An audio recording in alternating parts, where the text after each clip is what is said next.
everybody. It is time for another SCT Sampler unboxing, and this is the October 2020 kit, and it is pretty chunky, so I'm curious to see what's inside. And here's our theme word for the month, and our supplies are definitely in the fall category, as our theme word suggests. So let's unpile this stuff and see what we've got. First, we have the acrylic word embellishment that's put up by SCT. And then we have a stamp and die set that's by Hero Arts. So that's a really nice quality set. And we have our two separate manufacturer lines. So the first one I believe is Doodlebug. And we'll get started. It's hard to see this here, but this is a partial sticker sheet. And those are some word stickers. We have got some gems and a partial pack of ephemera. And so I will show these to you so you can see them.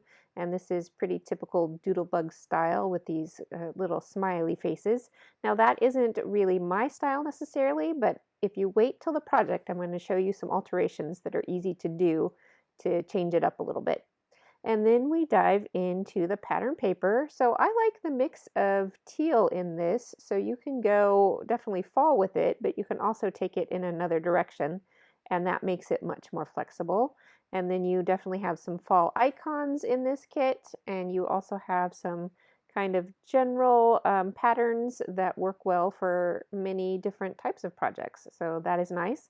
And it looks like I accidentally got two sheets of that same pattern paper. That doesn't usually happen in these kits. Moving on to the next collection. This is a Simple Stories collection, and here is the partial pack of ephemera pieces. And again, we've got pretty fall themed items going on here, but things like glasses and sweaters and these words, grateful, and I think the other one said thankful, definitely could be used on many types of projects. So while it is a themed kit, you have some options there. Now these are foam stickers, and they definitely have more of a themed vibe to them. Now here's part of what made it so chunky, those foam stickers and these chipboard frames, and that made it chunky. Here is a sticker sheet set, and I was inspired by that row of pies because I'm looking forward to Thanksgiving pie here in the US.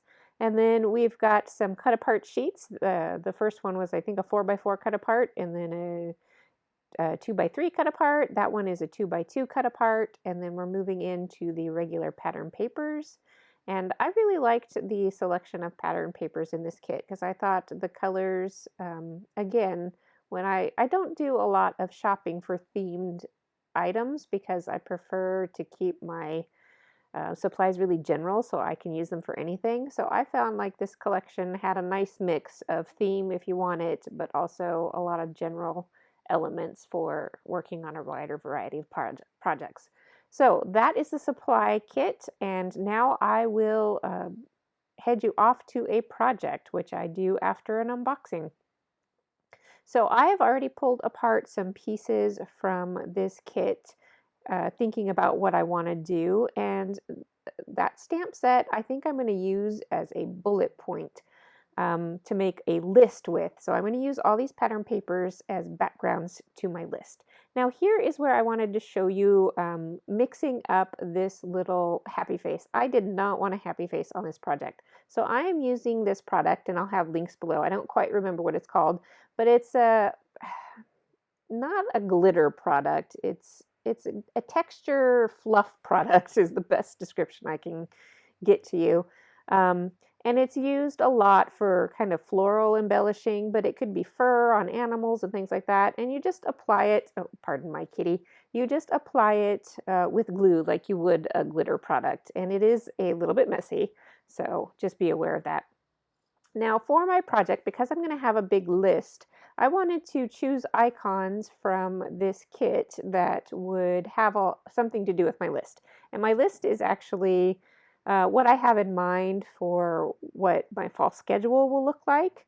And so I talk about breakfast, I talk about, getting up in the morning and getting my glasses on, I talk about, putting on my boots and going for a walk. So all these icons really play into the elements of my journaling list that we'll get to in a minute. So now I was thinking I was going to make a column on the left with the icons and a column on the right with the list, But as we move along here, my list ends up being too many items. um, so I was trying to decide if I should cut things back, trim it down, redo the whole list, and I decided to just scrap the 2-column um, layout that I wanted to do and go with a more free form layout. So with my list, I am backing all of these list items, which I just printed on vellum just with my regular printer. And I'm backing them all with a variety of pattern papers to bring in lots of colors and textures. And then I am just going to lay them all out. Now you can see them all there. The pieces that I have offset from the rest of the column are actually make sense because they're all meal times. And those I backed with the same pattern paper for some cohesiveness there. And then I am moving on to the bullet points now. Remember when I said I was going to use that flower as a bullet point? Here I am, and this did take a little while, so I won't make you watch the whole thing, but I just gave myself a stamp of, there was like 2 different shapes of flower there. And then I'm going to run them through my die cut machine. And then here I put both flowers on my block at the same time, realizing I could speed up my process a little bit. Sometimes you have to do it the hard way before you remember to do it the easy way. So there we go. I've die cut some of those flowers, and then I am ready to move on to adhering all my bullet points and my list down to the layout. And with all that stuck down, I am ready to move on to other elements of this layout. And the first thing I do is I take numbers from this alphabet sheet. Now this sheet wasn't included in the kit, I just pulled it from my stash, but a lot of the colors worked well. So I am putting numbers on my bullet points that match up with the icons on the left. So that helps tie the elements together on the page. And I really like to use numbers frequently to tie journaling and images together. And with that part done, I did move on to my title, and I fast forwarded here through a lot of my spelling out things just to get to the point. And my title is A Changing of the Schedule.